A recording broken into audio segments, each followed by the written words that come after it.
예, 오늘 함께 우리 하나님의 말씀 첫날 인생 이제 역전되리라 첫날 말씀 여호수아 2장 1절에서 11절의 말씀입니다. 여호수아 2장 1절에서 11절의 말씀 가지고 함께 나누겠습니다. 우리 저와 여러분들이 한 절씩 돌아가면서 교독하도록 하겠습니다. 여호수아 2장 1절에서 11절입니다. 제가 먼저 읽습니다. 눈의 아들 여호수아가 시딤에서 두 사람을 정탐꾼으로 보내며 이르되 가서 그 땅과 여리고를 엿보라 하며 그들이 가서 라합이라 하는 기생의 집에 들어가 거기서 유숙하더니 어떤 사람이 여리고 왕에게 말하여 이르되 보소서 이 밤에 이스라엘 자손 중에 몇 사람이 이 땅을 정탐하러 이리로 들어왔나이다. 여리고 왕이 라합에게 사람을 보내어 이르되 내게로 와서 네 집에 들어간 그 사람들이 끌어내라. 그들은 이 온 땅을 정탐하러 왔느니라. 그 여인이 그 두 사람이 이미 숨긴지라 이르되 과연 그 사람들이 내게 왔었으나 그들이 어디에서 왔는지 나는 알지 못하였고 그 사람들이 어두워 성문이 닫을 때쯤 되어 나갔으니 어디로 갔는지 내가 알지 못하니 급히 따라가라. 그리하면 그들을 따라잡으리라 하였으나 그가 이미 그들을 이끌고 지붕에 올라가서 그 지붕에 버려놓은 3대에 숨겼더라. 그 사람들은 요단 나루터까지 그들을 쫓아갔고 그들을 뒤쫓는 자들이 나가자 곧 성문이 닫았더라. 또 그들이 눕기 전에 라합이 지붕에 올라가서 그들에게 이르러 말하되 여호와께서 이 땅을 너에게 주신 줄을 내가 아노라. 우리가 너희를 심히 두려워하고 이 땅 주민들이 다 너희 앞에서 간담이 녹나니 이는 너희가 애굽에서 나올 때에 여호와께서 너희 앞에서 홍해물이 마르게 하신 일과 너희가 요단 저쪽에 있는 아모리 사람의 두 왕 시온과 옥에게 행한 일 곧 그들을 전멸시킨 일을 우리가 들었음이니라. 함께 읽습니다. 우리가 듣자 곧 마음이 녹았고 너희로 말미암아 사람이 정신이 일어나니 너희 하나님 여호와는 위로는 하늘에서도 아래로는 땅에서도 하나님이시니라. 아멘. 예, 오늘 이제 역전들의 첫 번째 시간 기생 라합의 인생이 어떻게 역전이 되어졌는지 역전의 인생이 되었는지 그것을 가지고 함께 나눠보도록 하겠습니다. 제 어머니에 대해서 잠깐 말씀드리자면 제 어머니는 무당이 될 뻔한 분이었습니다. 어머니가 사시던 곳에는 큰 무당으로 불리시던 그런 분이 계셨는데 제 외할머니하고도 굉장히 막역한 사이셨습니다. 지금도 제가 기억해 보면 제 기억에 어린 기억에 남는 것은 항상 저는 그 외할머니의 손을 잡고 그렇게 큰 무당이라고 불렸던 그 할머니 집을 거의 매일같이 갔던 것 같아요. 매일같이 거기에 가서 그 무당 할머니 집에서 놀다 오고 그랬던 것이 기억이 납니다. 어찌된 경우인지는 모르지만 제 기억의 한편 속에 어머니가 무당에 되시려고 준비했던 기억이 있습니다. 무당이 되려고 입으려고 했던 옷들, 그 다음에 그런 굿하는 도구들, 모든 것들을 다 갖췄던 것이 어렸을 적의 기억이 어렴풋이 그것이 기억이 나요. 그런데 결국은 어머니는 무당이 되지를 못합니다. 제가 다 장성한 후에 이렇게 목산수를 받은 후에 어느 날 갑자기 그 생각이 나는 거예요. 그 어렸을 적의 기억이. 그래서 어머니께 한번 여쭤봤습니다. 어머니, 제가 어렸을 적의 기억이 맞는지 모르겠지만은 어머니가 무당이 될 뻔한 적이 있지 않았습니까? 어머니가 무당이 될 뻔했던 기억이 있는데 그게 맞습니까? 그랬더니 어머니께서 깜짝 놀라시는 거예요. 그때 네가 어렸을 때인데 그걸 어떻게 기억하냐는 것이죠. 그러면서 아주 놀라운 이야기를 하십니다. 어머니께서 무당이 되시려고 했답니다. 그리고 그 큰 무당, 그때는 그 큰 무당 할머니한테서 저는 잘 모르겠지만 이 내림구 같은 것들이 있나 봐요. 그 할머니, 그 큰 무당 할머니 주관하에 그가 모든 것들이 다 준비되어졌고 그리고 한 사람이 무당이 세워진다는 것은 그 마을에서도 큰 역사이기 때문에 마을 사람들도 다 모이고 그랬답니다. 그런데 결국 어머니께서는 무당이 되지 못했는데 어머니는 뭐라고 말씀하시냐면 그것이 이유가 너 때문이었다 그렇게 이야기를 합니다. 저는 처음에 그 말을 들었을 때 제 생각에는 아들이 무당의 아들로 살아가는 것이 어머니가 마음이 내키지 않아가지고 그래서 거절하셨나 보다 그렇게 생각하고 아니 어머니 아무리 그래도 한번 이렇게 무당이 되려고 하는 사람들은 그것을 거절하지 못한다고 하는데 어떻게 거절했습니까? 그랬더니 어머니가 뭐라고 하냐면은 신이 그랬다는 거예요. 자신에게 내리려고 하는 신이 너는 네 아들 때문에 절대로 나의 그러한 종이 되어줄 수가 없다. 우리의 표현대로 하자면은 나의 그러한 내 신이 나를 모실 수 없다. 너의 아들 때문에 나를 모실 수 없다. 그런 분명한 그 어머니에게 그 신이 그런 이야기를 하면서 떠나갔었다. 이런 얘기를 저에게 들려주시는 거예요. 어머니는 그때 그 이유를 몰랐다고 합니다. 왜 그랬는지 그 의미를 몰랐지만은 이후에 나중에 제가 목사가 된 후에야 그 의미를 정확히 아셨다고 그렇게 말씀하셨습니다. 사람에게 정해진 운명이 있을까요? 소위 관상을 본다는 사람들의 이야기를 들어보면은요, 이 손금으로 보는 수상이 있지 않습니까? 이 손금으로 보는 수상 위에 관상이 있다고 합니다. 얼굴을 보는 관상이 있고, 그리고 그 관상 위에 더 중요한 것이 뭐냐면 심상이라고 그래요. 이 마음에 있는 심상이 있고, 그리고 심상 위에 또 하나가 있는데 그것이 신앙이라고 말합니다. 운명으로 점친다는 그들도 신앙이 운명을 바꿀 수 있다고 인정을 하고 있더라는 것이에요. 신앙이 운명을 바꿀 수 있다. 우리 그리스도인들이야 그들이 뭐라고 말했던 그런 것을 믿지 않겠지만은 신앙으로 자신의 삶을 바꿔나갈 수 있다는 것은 틀림없는 사실입니다. 무당이 될 뻔했던 저희 어머니는 권사님이 되신 후에, 나중에 권사님이 되신 후에 지금 하나님의 품에 계시고, 어렸을 때부터 할머니, 어머니 손에 이끌려 무당집에 다녔던 저는 목사가 되었습니다. 이런 것을 보기 때문에는 하나님이 움직이지 못할 사람은 없는 거예요. 어떤 사람도 하나님의 손에 붙잡히게 되면 하나님이 고치지 못할 사람은 없는 것입니다. 하나님의 손에 붙잡히게 되면 소위 불행한 운명처럼 보이는 그 운명도 바뀝니다. 불행하다고 생각했던 삶도, 바로 망할 것 같은 삶도 신앙 안에서 얼마든지 변화되어질 수 있습니다. 하나님의 손에서 회복의 역사가 얼마든지 일어납니다. 그러므로 우리는 지금 조금 힘들다고 해서 포기해서는 안 된다는 거죠. 견뎌야 된다는 거죠. 주님을 의지하고 버티게 되면은 하나님의 손에 붙잡힌 사람은 하나님께서 길을 열어주시더라는 것입니다. 성경이 그것을 증언해주고 있어요. 보세요. 도망자 야곱은 어떻습니까? 훗날 이스라엘 조상이 되어 형의 에서의 눈에 피해서 도망갔던 그 인생, 오랜 시간 동안 삼촌의 집에서 20년이나 거의 종살이 같은 그런 노역을 하면서 보냈던 인생, 청춘이 그 가운데서 보냈을 적에 그 인생 가운데 야곱이 생각할 때 무슨 희망이 있었겠습니까? 그런데 하나님의 손에 붙잡히니까 바뀌더라는 거예요. 이스라엘의 그 조상이 되어지더라는 것입니다. 별볼이 없던 다윗, 그저 시골촌에서 양이나 기르던 그런 목동이었습니다. 지금 생각하면 저기 한국 같으면은 강원도 산골 깊은 곳에서 그렇게 나무나 짊어지고 그렇게 살아가던, 농사나 짓고 정말 아무런 희망도 없어 보일 것 같은 그곳에서 살던 이 다윗, 무슨 희망이 있었겠어요? 그 손에서, 도시에서 자라는 것도 아닌데. 그런데 어떻게 돼요? 훗날 위대한 왕이 되어지죠. 사람들로부터 손가락질 받던 세리마태 어떻습니까? 예수님의 제자가 되어져요. 삭개오 인생도 마찬가지죠. 사람들로부터 천대받던 어부들, 예수님의 제자가 되어지는 거 보세요. 그 어부들, 고기나 잡던 어부들 예수님의 제자가 되어지더라는 겁니다. 기고만장했던 살인자 바울, 거의 그 사람 아무리 배우면 뭐합니까? 범죄자지요. 그러나 어때요? 위대한 하나님께서 쓰시는 전도자가 되어지잖아요. 운명이 바뀌어지는 거예요. 삶이 바뀌어지는 거예요. 하나님의 손에 잡히기만 하면은. 내일 다시 우리가 나누겠지만은 모압 땅 이방년이었던 룻 한번 생각해 볼까요? 남편을 잃고 아무런 소망도 없는 사람이었습니다. 시어머니 나오미를 그냥 쫓아가는 거, 그거밖에 할 것이 없었어요. 근데 그 시어머니 나오미를 쫓아감으로 인해서 소망 없는 그 이방 여인이 아니라 어떻게 됩니까? 나중에 훗날 다윗의 조상이 되어지고 예수님의 육신의 조상이 되어지는 이 놀라운 인생 역전이 이루어지더라는 것이.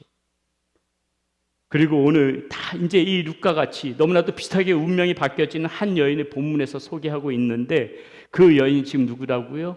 우리가 이제 잘 알고 있는 기생 라합이에요. 기생 라합. 라합 앞에는 항상 별명이 붙어요. 뭐가 붙어요? 기생. 여러분, 이 기생 조금 더 심한 말로 하면은 무엇이에요? 그냥 매춘부 같은 지금 그런 신분의 여자였어. 라합이 누구입니까? 마태복음 1장은 지금 예수님의 계보가 나열되어져 있는 게 마태복음 1장인데요. 1장 5절 6절에 보면은 이렇게 기록되어져 있습니다. 살몬은 라합에게서 보아스를 낳고 보아스는 룻에게서 오벳을 낳고 오벳은 이세를 낳고 이세는 다윗 왕을 낳으니라. 라합이 결혼해서 살몬과 결혼해서 낳은 아들이 지금 보아스라고 말합니다. 보아스가 누구예요? 내일도 다시 나누겠지만은 앞서 말씀드린 룻의 남편이 보아스예요. 룻의 남편이 보아스. 기생 라합은 이 지금 우리가 잘 알고 있는 모압 이방 여인 룻의 새로운 시어머니가 되어지더라는 것이에요. 그래서 우리는 오늘 지금 이 라합을 보면서 이 여인의 인생이 어떻게 이렇게 역전의 인생이 되어질 수 있었는가? 우리가 오늘 그걸 한번 생각해 보려고 합니다. 라합을 보면서 오늘도 자신의 운명을 헤쳐나가는 우리들이 무엇을 생각하면서 살아가야 하는가? 그걸 한번 생각해 보려고 합니다. 인생 역전의 여인 라합을 통하여서 우리가 알아야 할 건 무엇일까요? 첫 번째, 누구도 하나님의 구원의 대상에서는 배제되어지지 않는다. 누구도 하나님의 구원의 대상에서는 배제되어지는 인생 하나도 없다. 먼저 그거 알아야 돼요. 2장 1절에 보면은 정탐꾼들이 라합의 집에 들어가는 것을 볼 수가 있습니다.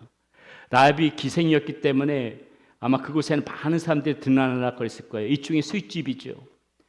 그래서 아마 이 정탐꾼들이 왜 기생 라합의 집에 들어갔을까? 성경에 정확히 나와 있지 않아서 알 수는 없지만은 추측해 보건대 예를 들어서 아마 이 여리고 땅을 정탐하러 왔기 때문에 어떤 정보를 얻기 위해서는 그만한 장소가 없었겠죠. 많은 사람들이 드나들던 곳이기 때문에 그런 이유였던지, 아니면은 외지인으로서 의심을 덜 받기 위해서는 딱 그만한 장소가 없죠. 의심을 덜 받기 위해서 라합의 집에 들어간 것인지 우리는 아예 도리가 없지만은 훗나 이것은 나중에 보면 단순한 우연이 아니라 하나님의 계획 가운데 일어난 일이라는 것을 우리는 알 수가 있습니다. 하나님께서 하시는 일들을 보면은요, 이와 같이 어떤 큰 역사를 이루어 나가기도 하지만은 반면에 세심한 것 하나도 놓치지 않으시는 것을 우리는 보면 알 수가 있습니다. 이스라엘 백성들이 가나안 땅에 처음 들어가서 여리고 성을 점령하는 것 굉장히 큰 역사지요. 굉장히 중요한 일입니다. 하나님께서 이루신 큰 역사지요. 그러나 하나님께서는 그런 일들만 하시는 것이 아니라 그 성에 살고 있는 죄인 한 명을 구하는 것도 하나님 앞에서 하나님께서는 똑같이 중요하다는 거예요. 큰 역사를 벌이는 것도 하나님 앞에 중요하지만은 작은 한 사람, 작은 하나의 일, 그 일을 하나님께서는 또 똑같이 중요하게 보시고 역사를 이루어 나가신다는 거예요. 생각해 보세요. 돌이켜 보면 성경에도 보면은 예수님께서 수가성 여인, 이 사마리아 여인 한 사람을 구원하시기 위해서 일부러 유대 사람들이 아무도 지나가기 싫어하는 그 사마리아 땅을 거쳐간 것을 볼 수 있습니다. 왜 일부러 그러셨겠어요? 그 여인 한 사람을 구원하기 위해서 그랬어요. 삭개오 한 사람을 구하기 위해서 예수님께서는 일부러 그 예루살렘 거리로 가십니다. 삭개오 한 사람을 하나님의 그런 백성으로 만들기 위해서 하나님께서는 이 작은 일 하나도 하나님 앞에서 소중하게 그 일들을 벌여나가신다는 거죠. 실패했던 베드로 다시 사명자로 부르시기 위해서 예수님께서 새벽 미명에 그 디베랴 바닷가를 찾아가시는 거예요. 이 사실을 통해 우리는 무엇을 알 수 있을까요? 이것은 오늘 우리의 이야기도 하다는 것이에요. 여러분, 바로 나 한 사람을 구원하시기 위해서 하나님께서는 지금 이렇게 모든 틀을 만들어 놓으셨다는 걸 아셔야 돼요. 오늘 이 자리에 여러분들이 앉아있는 것이 우연이 아니라는 것입니다. 하나님께서 나 한 사람을 중요시 보셨기 때문에 하나님께서는 우리가 만나야 될 사람들이 만나게 하시고 가야 할 길에 가게 하셔서 오늘 우리가 이 자리에 있을 수 있었다는 것이에요. 하나님께서 큰 일만 이루시는 게 아니에요. 지금도 하나님께서는 나 한 사람을 바른 하나님의 자녀로 세우시기 위하여 계속해서 계획을 세우시고 계십니다. 하나님의 계획 속에서 나의 발걸음을 옮기도록 하시고 계속해서 나를 주목해서 보시면서 내 길에 인도해 가시는 하나님이신 거예요. 하나님께서는 수많은 사람들이 죄를 회개하고 하나님의 자녀로 돌아오는 그 세상을 주목하시기도 하시지만은 바로 나 한 사람이 하나님 앞에 바로 서는지 나에게도 절대로 눈을 떼지 않고 계시다는 것입니다. 하나님께서는 그 모든 것들이 다 중요하기 때문에 그래요.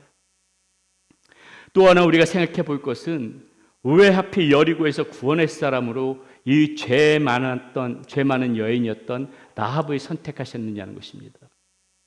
라합은 기생이라고 하는 신분을 가진 그런 사람이었습니다. 그런데도 하나님께서는 여리고 성중에 있었던 많고 많은 사람 중에서 이 라합과 같은 별로 존중받지 못할 그런 신분의 여인을 지금 구원하고 계세요. 앞서도 말씀드렸지만 마태복음 1장은 예수님의 족보에 관한 기록이 나와 있는데요. 이 족보 가운데 유대인의 간습으로는 족보에 끼일 수 없는 사람들이 등장합니다. 일반적으로 여자와 이방인들은 이 유대인의 족보에 오를 수가 없어요. 그런데 마태복음 1장에 보니까 예수 그리스도, 특별히 예수 그리스도의 족보에 보니까는 이방 여인인 중에 여자 3명이 등장을 해요. 지금 보게 되면 바로 다말이라는 여자도 등장을 하고요. 룻이라는 여자, 그리고 오늘 나오는 라합입니다. 다말이 어떤 사람인지 알아요?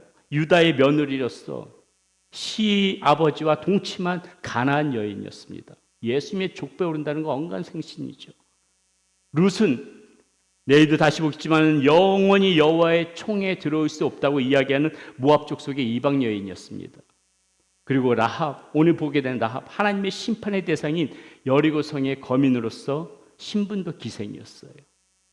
그런 이들이 지금 예수님의 족보 가운데 올라와 있더라는 것입니다.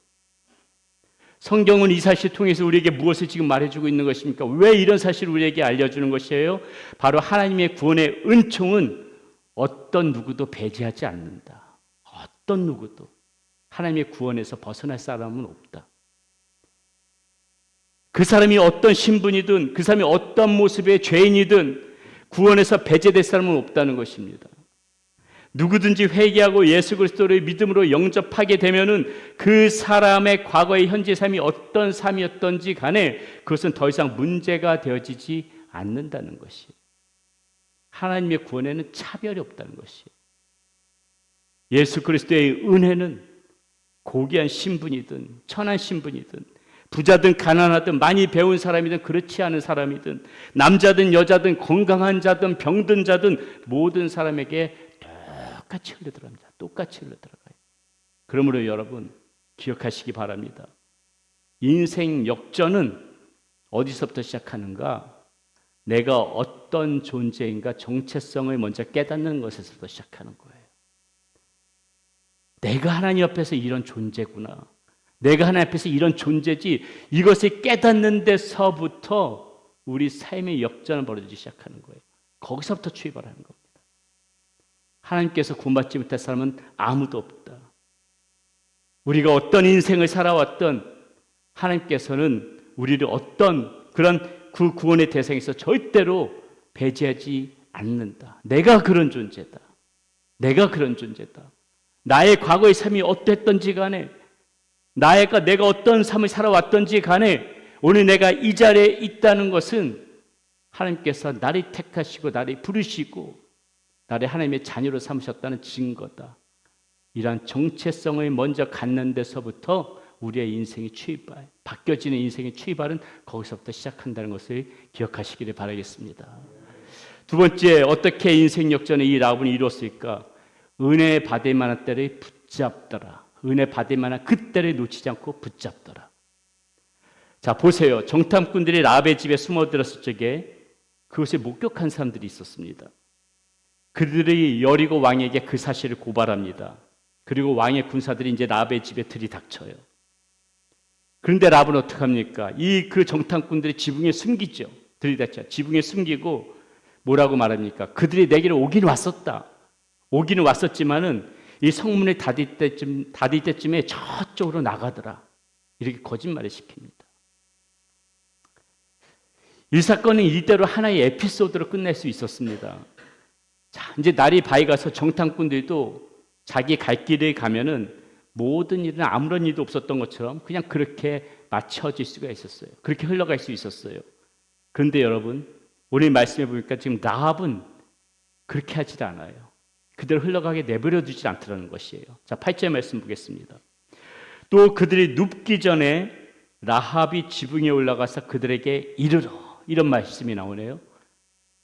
여기서 중요한 건 뭐예요? 그들이 눕기 전에, 여기서 그들은 누굽니까? 정탐꾼이죠. 정탐꾼들이 눕기 전에 라합이 지붕에 지금 올라갔다는 거예요. 그 사람들이 만나러 갔다는 거예요. 두 사람이 눕기 전이란 말은 무엇입니까? 이제 자신들이 쫓던 수색대들이 저쪽으로 이제 가는 것을 보고 이제 긴장감을 풀고 잠자리에 들려고 하던 때예요. 이제 자고 일어나면 모든 게 끝나는 거예요. 정탐꾼들도 자기 갈 길로 가면은 무슨 일이 있던, 아무 일도 없었던 것처럼 그렇게 흐지부지 끝날 수 있었던 일이었어요. 따라서 이때가 지나가게 되면 라합은 이스라엘 정탐꾼들과 이야기할 시간조차도 없었을 것입니다. 라합은 아마 그날 밤 자신의 지금 집에 숨어있는 이 두 남자와 성문 밖에서 이 사람들이 찾고 있는 군사들 사이에서 어느 쪽을 지금 내가 선택해야지 살 길인가, 그거 가지고 고민하지 않았겠어요? 이 사람들이 밀고 할까? 아니면 이 사람들이 숨겨두는 것이 맞는 것일까? 이 선택의 두 갈림길에서 라합은 고민하지 않았겠습니까? 그리고 라합은 마침내 선택을 하지요. 그들이 잠들기 전에 그들이 찾아가서 어떻게 선택합니까? 자신과 자신의 가족을 구원해 줄 것을 요청하는 것으로 선택을 합니다. 어떻게 이런 요청을 할 수 있었을까요? 라합이 믿는 게 있었어요. 라합이 이 정탐꾼들에게 하는 말을 들어보게 되면 그녀가 왜 구원받을 수 있었는지 알만한 대목이 이렇게 나옵니다. 11절의 말씀 보겠습니다. 우리가 듣자 곧 마음이 녹았고 너희로 말미암아 사람이 정신을 잃었나니 너희 하나님 여호와는 위로는 하늘에서도 아래로는 땅에서도 하나님이시니라. 이 말씀도 가만히 보게 되면 라합의 믿음 완벽하지 않습니다. 이방인이었기 때문에 하나님에 대해서 잘 알지도 못하였고요. 그렇기 때문에 나의 하나님이라고 부르질 않아요. 말씀해 보니까는 너희 하나님이라 그래요. 아직까지 믿음이 없는 거죠. 완벽하지 않은 거죠. 근데 그럼에도 그 순간에 하나님께서는 라합의 믿음을 보십니다. 여러분, 우리가 잘 기억해야 돼요. 하나님께서는 완벽한 믿음만 찾으시는 게 아니에요. 완벽한 믿음을 보시는 것이 아니라 하나님께서 지금 뭘 보시는 거예요? 살기 위해 손을 내미신 그녀의 믿음을 봤어요. 완벽한 믿음만 찾으신다면 우리 중에 참 허탈한 사람들이 많을 겁니다. 완벽한 믿음만 하나님께서 건져 구원해 내신다면은 우리 중에서 불행한 사람들도 많을 거예요. 하나님께서는 여러분 기억하세요. 완벽한 삶만 찾으시는 거 아니에요. 지금 어떤 사람, 누구에게 손을 내밀고 계세요? 살기 위해 손을 내민 사람, 살기 위해 손을 내민 그녀 이 라합의 손을 보고 있잖아요. 하나님께서. 바로 이때가 구원받을 만한 은혜, 구원받을 때 하나님의 자녀가 될 기회임을 알고 손을 내민 그녀를 하나님께서는 주목해 보시고 붙잡아 주시고 있는 것이 오늘 말씀의 본질이라는 거예요. 여러분, 성경 말씀에 보니까는요, 이 은혜 때를 붙잡은 사람들과 붙잡지 못한 사람들이 참 많이 구별되어져서 나오더라고요. 은혜 때가 있었음에도 불구하고 그것을 잡지 못해서 멸망에 이른 사람들이 나옵니다. 노아 시대의 사람들이 그랬죠. 방주에 들어간 사람들, 노아의 가족밖에 없지요. 하나님께서 소돔과 고모라를 멸하신다는 그런 소리를 듣고 또 어떻습니까? 그 룻은 자신들 사회에게 이곳을 떠나라고 또 이야기를 해요. 그들의 반응이 어땠을까요? 창세기 19장 14절에 보세요. 이렇게 나옵니다. 룻이 나가서 그 딸들과 결혼할 사위들에게 이르기를 여호와께서 이 성을 멸하실 터이니 너희는 일어나 이곳에서 떠나라 하되 그의 사위들은 농담으로 여겼더라. 노아의 홍수 때에 구원의 방주에 오를 수 있는 기회가 있었음에도 불구하고 구원의 방주에 오르지 못하는 그 구원의 때를 놓친, 은혜 때를 놓친 사람들, 또 소돔과 고모라 성이 멸망할 때 분명히 그곳에서 구원받을 수 있는 그 기회가 있었음에도 불구하고, 은혜 때가 있었음에도 불구하고 그 하나님의 말씀을 농담으로 여겨가지고 은혜 때를 놓친 사람들, 은혜를 받을 수 있었는데 그 때를 놓친 사람들, 성경에서는 엄연히 이렇게 증명되어지고 있어요. 반면 은혜 때를 제대로 붙잡은 사람들도 있습니다. 여리고성에서 구걸하던 소경들, 예수님이 지나간다는 소리를 듣자 힘있게 예수님을 부르면서 자신들 구원해달라고 이야기하지요. 지금 아니면 안 된다, 지금 아니면 구원받을 수 없다, 이 소경들은 알고 있었던 거예요. 구원의 때, 은혜 때를 놓치지 않더라는 것이죠. 사람들이 제지했지만은 그들은 더욱더 큰 소리로 예수님을 부르지요. 결국 그들은 예수님의 은혜를 받습니다. 바로 그 순간 은혜 받을 만한 때를 붙잡더라는 것이죠. 귀신 들린 아이 엄마였던 한 가나안 여인도 마찬가지입니다. 그녀는 예수님께 거절을 당하지요. 그냥 거절당하는 것도 아니에요. 이렇게 거절당합니다. 자녀의 떡을 취해서 개들에게 던짐이 마땅하지 아니하다, 이런 모욕적인 언사까지 예수님 앞에 듣지만 이 여인 뭐라고 말합니까? 저들도 제 주인의 상에서 떨어지는 부스러기를 먹나이다, 이렇게 하면서 포기하지 않아요. 포기하지 않고 끝까지 예수님께 간청함으로써 어떻게 돼요? 딸을 구하고 그리고 그 믿음을 예수님께 칭찬받더라는 것입니다. 지금이 바로 은혜 받을 만한 때라는 것을 알고 있었던 사람이었던 거예요. 그때를 놓치지 않으려고 몸부림쳤기 때문에 구원받고 하나님 앞에, 예수님 앞에 인정을 받더라는 것이죠. 극적으로 은혜 받을 만한 때를 붙잡은 사람도 있죠. 누굽니까? 바로 마지막 순간에 예수님과 같이 십자가에 매달려 있었던 그 강도 한 명. 극적이죠. 그는 더 이상 늦출 수 없는 이 마지막 은혜 받을 만한 때를 붙잡고 마지막 그 순간에 구원을 받더라는 것이에요. 사랑하는 여러분, 오늘을 살아가는 지금이 여러분 어떤 때인 것 같습니까? 고린도후서 6장 2절은 우리에게 지금 이렇게 말씀해 주고 있네요. 이르시되 내가 은혜 베풀 때에 너에게 듣고 구원의 날에 너를 도왔다 하셨으니 보라 지금은 어떤 때라? 은혜 받을 만한 때요. 보라 지금은 구원의 날이로다. 바로 지금이 은혜 받을 만한 때요. 구원받을 만한 때라고 말씀하고 있어요. 그러므로 지금 우리는 어때요? 이 때를 잡을 줄 알아야 된다는 거예요. 구원의 때가, 은혜의 때가 마냥 우리들을 기다려준다고 장담할 수가 없습니다. 다행히 오늘 이 자리에 여러분들 앉아 계십니다. 더 이상 방황은 안 되죠. 지금 여러분들에게 펼쳐져 있는 이 구원의 때를, 그리고 우리에게 베풀어 주시고자 하는 이 은혜의 때를 놓치지 마시기를 바라겠습니다. 굳건히 붙잡고 살아가시는 여러분들이 되시기를 바랍니다. 지금은 은혜 받을 만한 때라는 것을 알고 더 열심히 은혜를 사모하면서 하나님을 찾는 자들에게 그때 인생 역전이 이루어지는 거예요. 은혜 받을 만한 때를 사모하면서 그것을 붙잡고자 애쓰는 사람 앞에 길들이 열려지는 거예요. 가만히 열려지는 게 아니에요. 은혜를 사모하세요. 깊이 그 은혜를 받고 싶습니다. 주님, 전 지금 이 때를 놓치고 싶지 않습니다. 저에게 은혜를 베풀어 주세요. 그 은혜 때를 주님 붙잡고 살아가기 소원합니다. 이 갈망하는, 사모하는 심령, 가슴속에 그것이 뜨겁게 사모하는 그 심령, 그 심령이 있는 사람들이 하나님께서 보시고 길들을 열어주시는 거예요. 아무 때나 인생 역전이 이루어지는 게 아닙니다. 은혜를 사모하는 여러분 되세요. 입에서도 은혜, 주님 은혜 사모합니다. 길 가다가도 은혜, 주님 저에게 은혜 베풀어 주세요.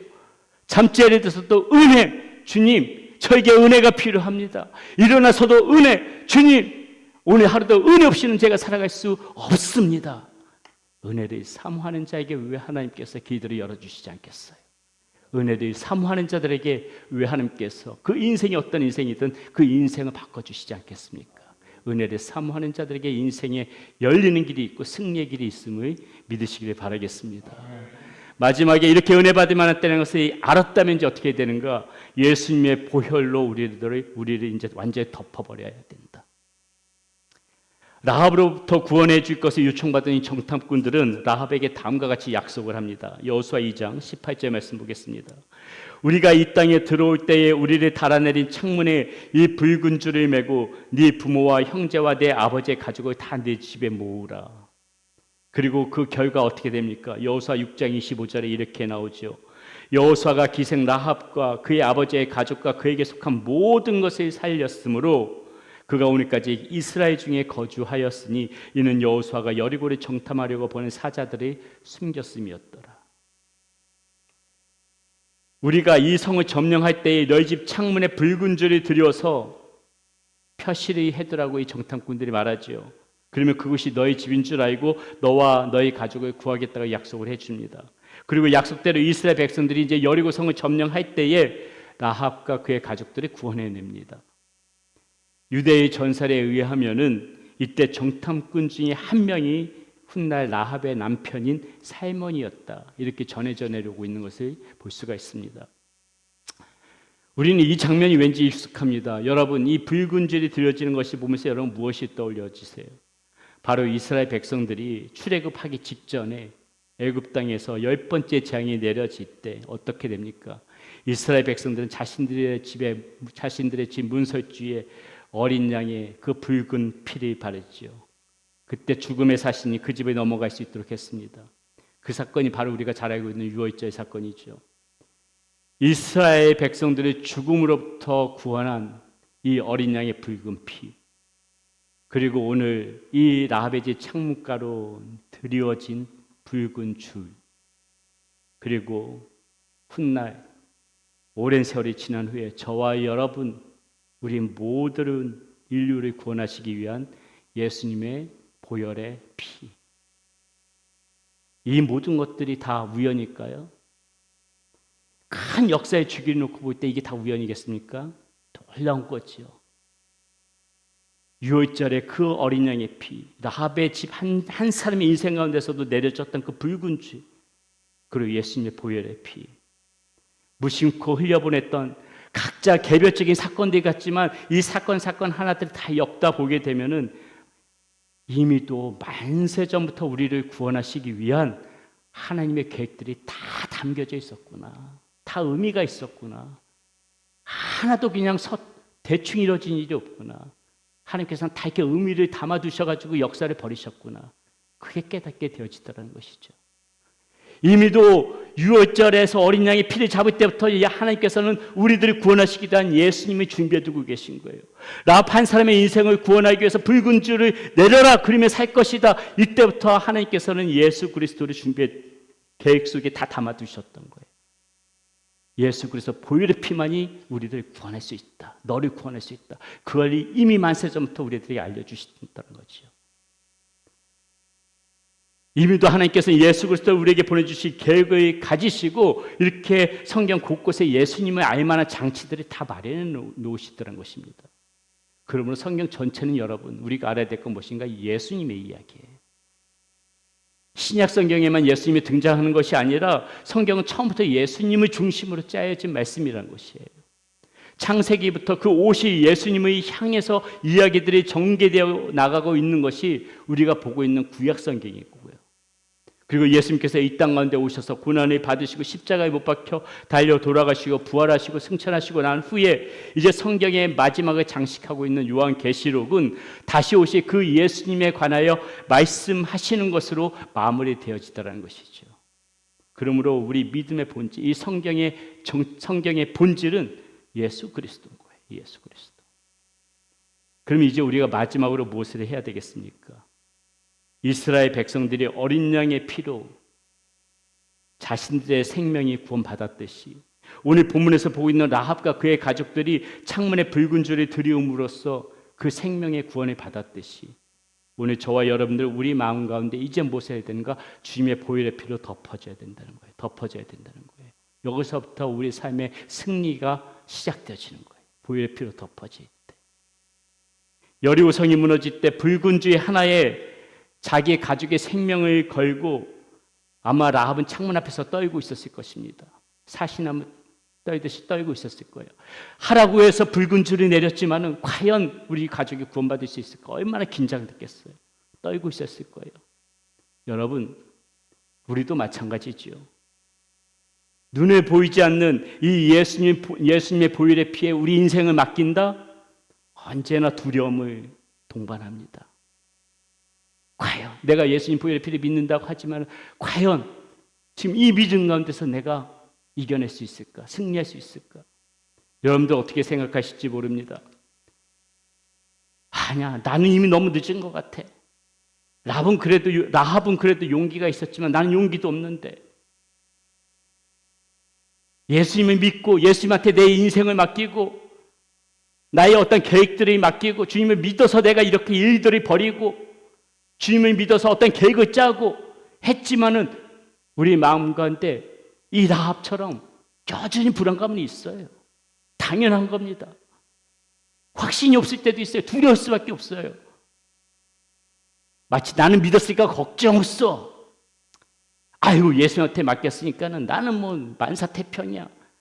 말씀들은 그렇게 하는데 사실 이런 사람은 얼마나 돼요. 솔직한 말로 해서. 맡겨도 두렵고 불안한 거, 우리 연약한 인생들이 가지고 있는 거죠. 지금 라합처럼 생각해 보세요. 붉은 지 들여놓고 지금 저 밑에서는 군사들이 벌떼처럼 몰려와서 이 여리고성이 다 무너져 버리고 모든 사람들이 그 성 있던 사람들이 죽어나가고 있는데 라합이 그 광경을 지켜보면서 얼마나 불안했겠냐고요. 붉은 지 하나 들여놓고 주님 앞에 맡겨도 이렇게 불안할 때가 있는 거예요. 여러분, 그래서 제가 말씀드리고 싶은 건 그겁니다. 믿음이란요, 확신이 가득 찬 상태에 있을 적이만 믿음이 아니에요. 두려움이 안고 매달리는 상태도 믿음이에요. 두려움이 여전히 있지만은 그럼에도 불구하고 그냥 매달리는 상태, 불안하면서도 매달리는 상태, 확신에 찬 것만 믿음이 좋다 이렇게 말씀하지 마세요. 물론 그 믿음 귀하지만은 불안하고 두려우면서도 쫄면서도 그래도 주님 어떻게 떨면서도 그 주님 바라보고 있는 것, 그것도 귀한 믿음이에요. 대단한 믿음이에요. 확신보다 두려움이 많고 결단보다 망설임이 많을 때가 있습니다. 그런데 여러분, 중요한 질문이 이것인 거예요. 나의 믿음이 얼마나 완벽한가, 이게 아니라 나는 지금 어디에 서 있는가, 나는 지금 누구를 바라보고 있는가, 이게 훨씬 더 중요한 질문이에요. 예수 그리스도의 보혈은 완벽한 사람을 그렇게 덮기 위해 흘린 피가 아닙니다.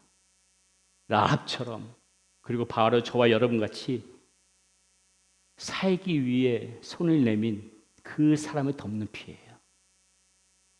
완벽하고 흠이 없고 그런 사람에게 예수님의 보혈의 피가 덮어진 게 아니에요. 살기 위해 손을 내민 사람, 아주 여전히 연약한 믿음 가운데 불안해서 손을 내민 사람, 그런 사람한테 손을 내민 그 사람한테 내려지는 것이 주님의 보혈의 피. 라합은 여리고성이 무너지는 소리를 들으면서 이 붉은 주의 하나에 자기의 인생을 걸었습니다. 오늘 우리는 무엇에 인생을 걸고 있습니까? 지금은 은혜 받을 만한 때입니다. 지금이 구원의 날이에요.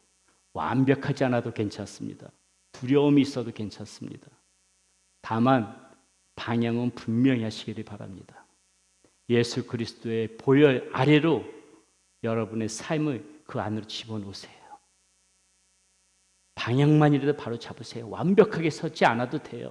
넘어질 수 있지요. 두려워할 수 있지요.